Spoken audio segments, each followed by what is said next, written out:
Bonjour à vous. Je vais recommencer mon vidéo parce que j'ai eu un peu de problèmes techniques.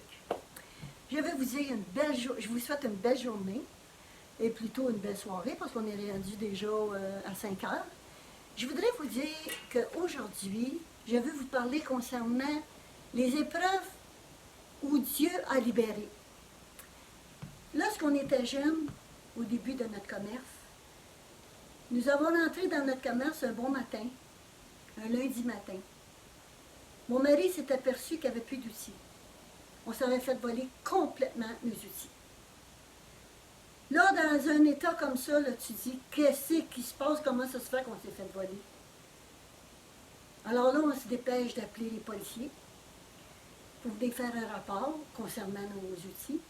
Parce que nous, on n'était pas assurés pour les outils, on était assurés pour la bâtisse, les grosses outils, mais pas les petits outils. Puis on avait pour des milliers de dollars.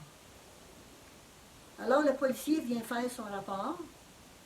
Et puis mon père était avec nous à l'époque. Il était vivant, puis il était avec nous à l'époque. Puis il dit au policier, il y a des empreintes en arrière du garage. Alors les policiers ils ont pris une photo des empreintes. Mais là, le policier dit, vous savez, Madame Plou, ce qui arrive, c'est que vous n'aurez probablement pas vos outils. Ces gens-là, c'est des gens habitués. Ils se dépêchent de voler les outils, puis ils s'en allent vendre ça à Montréal. Mais là, nous, là, on était la fin de semaine, fait que là, je ne savais pas quelle journée qui avait été volée. Alors le policier dit, je ne veux pas que vous espérez trop vite, madame, parce que ça se peut que vous n'ayez plus vos outils. Mais là, moi et mon mari, on se regarde, on nous dit, hey, on n'a plus nos outils.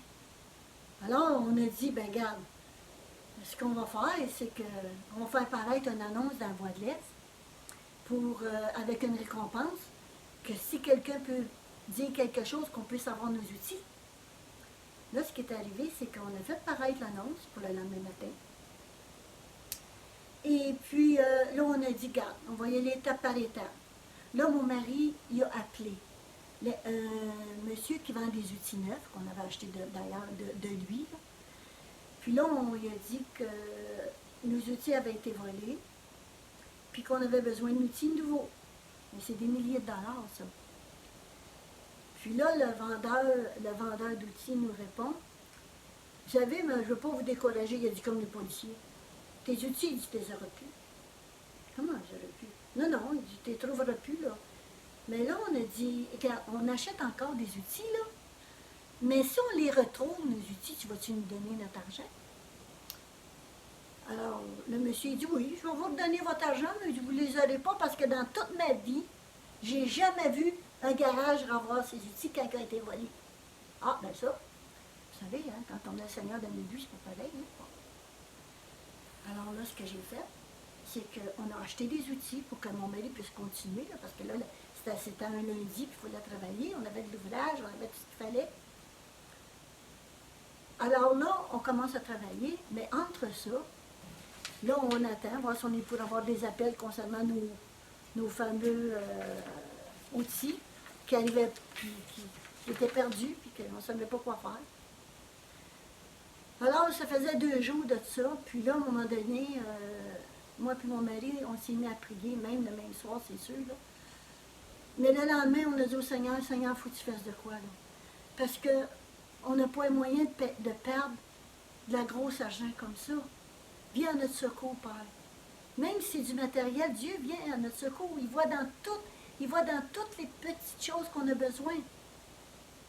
Vous allez dire, oui, mais c'est juste du matériel. Oui, c'est vrai. Mais quand tu es jeune et tu commences dans la vie, tu ne veux pas être en arrière de des milliers d'argent en arrière non plus. Alors là, on a prié le Seigneur de tout notre cœur, on a dit, Seigneur, viens à notre secours. Viens trouver ces outils-là. Alors, on se couche, le lendemain matin, 5 heures du matin, les policiers appellent mon mari, puis lui dit, on a arrêté un individu, et puis, simplement, on l'a arrêté pour regarder ce qu'il y avait dans le coffre arrière, pour vérification. On a trouvé des petits outils qui étaient attachés ensemble, qui avaient la lettre NP. Là, mon mari, il dit, venez-vous-en au bureau de police, venez vérifier si c'est vos outils. Alors, mon mari, il met dans l'auto, puis il s'en va là. Il voit que c'est vraiment ses outils. Alors, le policier, il dit, bon, c'est tes outils. Là, il dit, on va s'occuper de tout. Retournez à votre garage, puis on va s'occuper de tout. Alors là, on était contents. On savait déjà qu'il y avait 5 petits outils qui étaient à mon mari. Là, l'individu, le policier, il a dit, ôte tes souliers. Il a enlevé ses souliers, puis il a regardé, parce que, comme je vous ai dit auparavant, il avait pris une empreinte du soulier qui avait été dehors, dans la boue. Puis là, il a vérifié avec la photo et son soulier, c'était la même empreinte. Alors là, il a dit à l'individu, on s'en va faire un tour chez vous. Puis quand il est arrivé chez lui, ils sont aperçus que le monsieur, en arrière de son fauteuil, avait un grand trou dans le mur, puis il avait tout préparé les outils dans des gros sacs de plastique prêts à les vendre à Montréal. Mais là, ce qu'on avait dit aux policiers, c'était pas juste les outils qu'on avait perdus. C'était les papiers d'enregistrement de tous les véhicules qu'il y avait dans le cours. Puis là, ça les prenait. Mais le policier, là, ils ont fait un merveilleux travail, merveilleux travail. Mais l'individu, il a dit, on n'a pas touché aux papiers en question, aux enregistrements. Alors, le policier, il a dû se tenir compte, parce qu'ils ont fouillé dans toute la maison, ils n'ont jamais trouvé de papier d'enregistrement. Alors, rendu, ils nous ont rappelé pour nous dire qu'il n'y avait pas les papiers d'enregistrement et qu'ils ne pouvaient pas rien faire. Alors, quand on a vu ça, moi et mon mari, on a dit, ben regarde, on va demander au Seigneur encore une fois, où sont nos enregistrements. Parce que les enregistrements, ils ont parti la même fin de semaine que les outils, là. Mais lui, il ne voulait pas dire qu'il avait pris les enregistrements. Alors, ce qui est arrivé, c'est qu'on a prié, moi et mon mari. On a demandé au Seigneur, Seigneur, tu sais où sont les enregistrements? On te demande de nous révéler où ils sont, Seigneur. Alors là, ce qui est arrivé le lendemain matin, le Seigneur a mis dans mon cœur que les enregistrements étaient dans les poubelles du monsieur. Mais là, on ne sait pas où ils restent, puis les policiers n'ont pas le droit de nous dire où ils restent. Alors, ce qui est arrivé, c'est qu'on est parti, on s'est informé, qu'on a mené à bout de trouver par son nom, son adresse. Alors moi puis mon mari, on a passé devant sa maison, où ce qu'il demeurait plutôt. Puis on a vu qu'il y avait des gros sacs de poubelles sur la galerie. Mais là, selon la loi, tu n'as pas le droit de toucher à ça. C'est sur sa propriété, on n'a pas le droit. Alors moi puis mon mari, on va faire, qu'est-ce qu'on va faire? Là, mon mari dit, on va aller les chercher demain matin. Je vais emprunter un camion, puis je vais y aller, puis mec, le soir passe, avant que le camion de vidange passe, je vais les prendre, puis je vais les mettre dans la boîte du camion. Hey, j'ai dit, c'est une bonne idée. Alors, le lendemain matin, il part avec le camion. Mais il n'avait pas été assez de bonheur encore. Il arrive dans la rue de l'individu, puis le camion de vidange était déjà là, prêt à prendre toutes les vidanges qu'il y avait là. Là, mon mari était déçu. Il est levé de bord. Il s'en vient au garage. J'ai dit, puis, t'as-tu les vidanges? Non, il dit, le camion de vidange était déjà là. Mais là, ça dit dans le cœur de mon mari, retourne. Retourne-y. Là, mon mari, il me dit, ben là, je dois retourner, ça me dit d'y aller. Ben vas-y, puis on va voir s'ils sont là. Mais là, ça se pouvait pas, le camion de vidange était déjà là, mais il dit, ça me dit d'y aller, j'y vais pareil. Fait que là, on y va.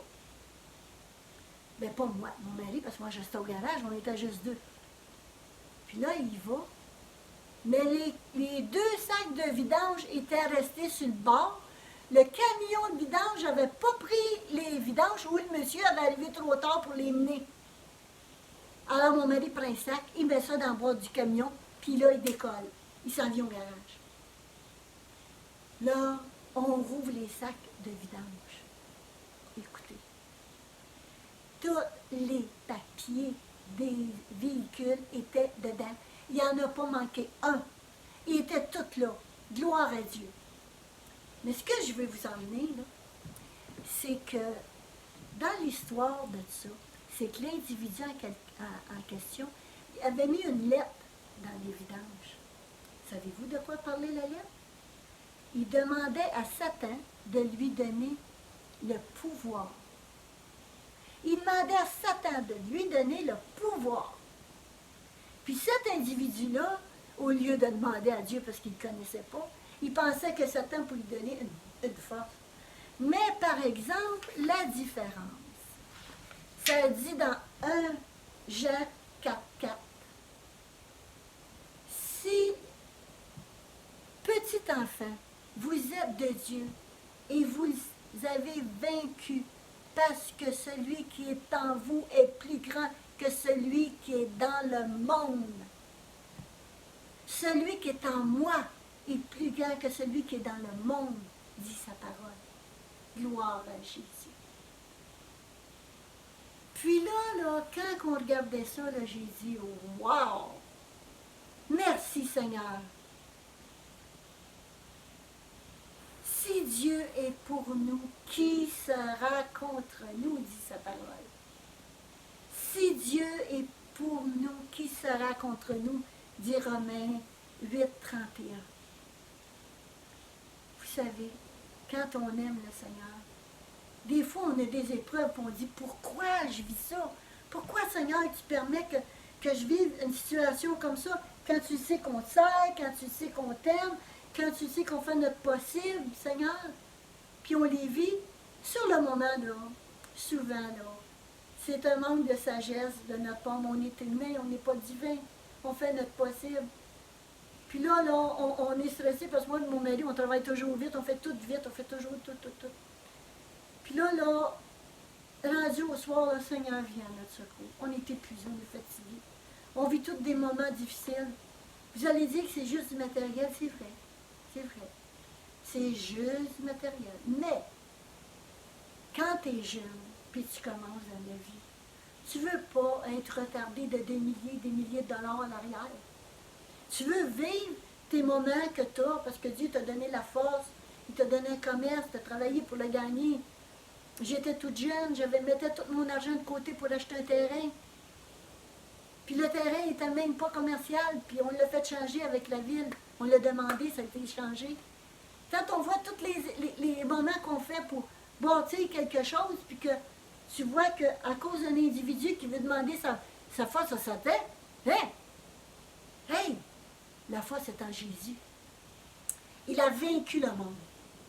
Les esprits de Satan n'ont pas d'affaires dans nos vies. Les esprits de Satan n'ont pas d'affaires.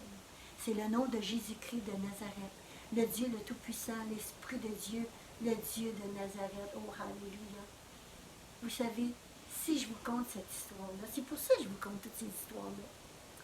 Parce que moi, je veux compter toutes les épreuves que Dieu m'a données et qui a permis qu'on s'en sorte dans toute une vie, à l'âge que je suis rendue. Quand on voit que Dieu est pour nous, qui sera contre nous, dit sa parole. Et si on se nourrit de sa parole, Dieu pourvoit. Pourquoi? Parce qu'on l'aime. Si on l'aime ici sur la terre et qu'on veut le connaître, vous allez dire, il est invisible, on ne le voit pas. À qui qu'on parle? Il est partout.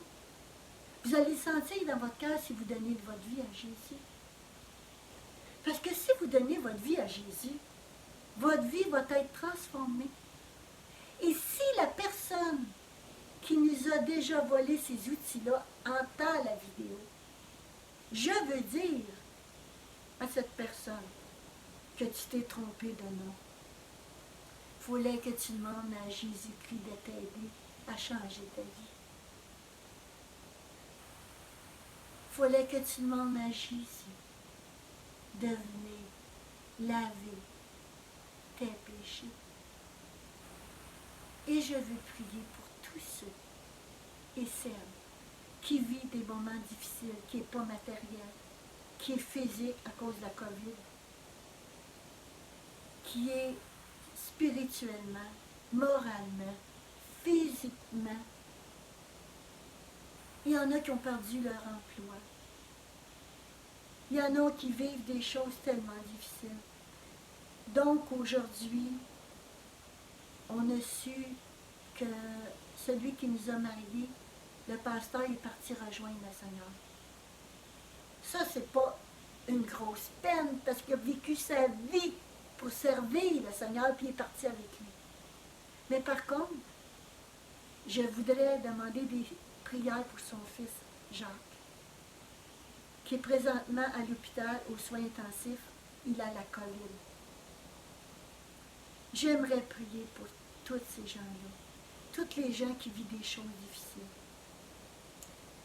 Seigneur Dieu Tout-Puissant, toi qui vois et qui connais toutes choses, toi qui vois tes enfants, Jésus, qui sont égarés, que tu veux les emmener dans ta bergerie, oh Dieu. Toi, Jésus, qui dis dans ta parole, tu es le bon berger, Seigneur. J'ai des brebis, ils me connaissent, je les connais. Ils sont ailleurs et je vais les chercher. Tu dis dans ta parole que tu vas laisser les 99 pour aller chercher celle qui est égarée. Alors, Père Céleste, je te demande de venir chercher celui qui est égaré maintenant. Celui ou celle, Seigneur, qui vit des choses difficiles. Je veux faire la prière de repentance pour eux, Seigneur, qu'ils puissent la répéter en arrière de moi, Seigneur. Ô Père Céleste, je veux te demander pardon. Je vous incite à faire cette prière. Pardon, Jésus, pour toute parole que j'ai faite, que j'ai dite, tout péché que j'ai fait, volontaire et involontaire dans ma vie, Seigneur. Je te demande pardon, Jésus. Viens laver dans mon cœur, dans mon âme, dans mon esprit.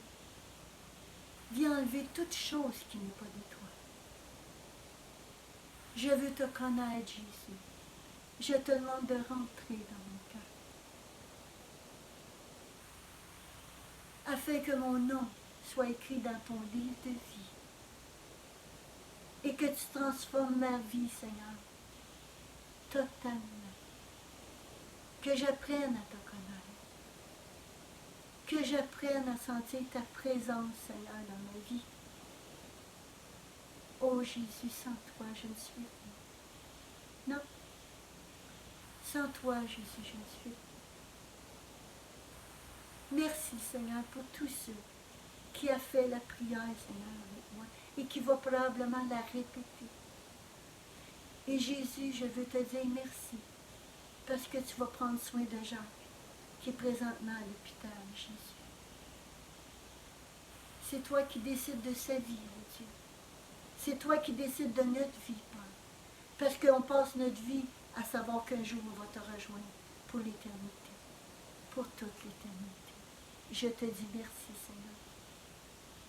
Père, je veux profiter aussi ce matin, c'est-à-dire ce soir, pour dire merci de ce que tu vas faire pour l'été prochain peut-être, ou l'automne prochain, plus l'automne prochain. Ce que j'ai vu, Seigneur, sur Internet. Mon frère, ma soeur, toute l'équipe EMCI, Seigneur, qui vont construire un gros bâtiment. Jérémy Soudel, Michael Lebeau, ainsi que toute la famille, toute leur famille, Seigneur, toute l'équipe au complet, oh Dieu. Je veux dire merci, de les bénir, de permettre que ça se construise, oh Dieu. Que la gloire soit à toi, Seigneur, à travers la planète, oh Dieu.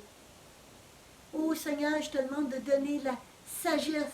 Oh, ta sagesse est déjà sur eux, Seigneur, afin que les hommes soient sauvés par milliers, oh Dieu. Que ton nom soit loué, oh Dieu, et exalté pour tout ce que tu fais dans nos vies. Je t'aime, Seigneur, et qu'il soit béni abondamment, oh Dieu. Que la construction puisse se faire, Seigneur, selon ton dessein.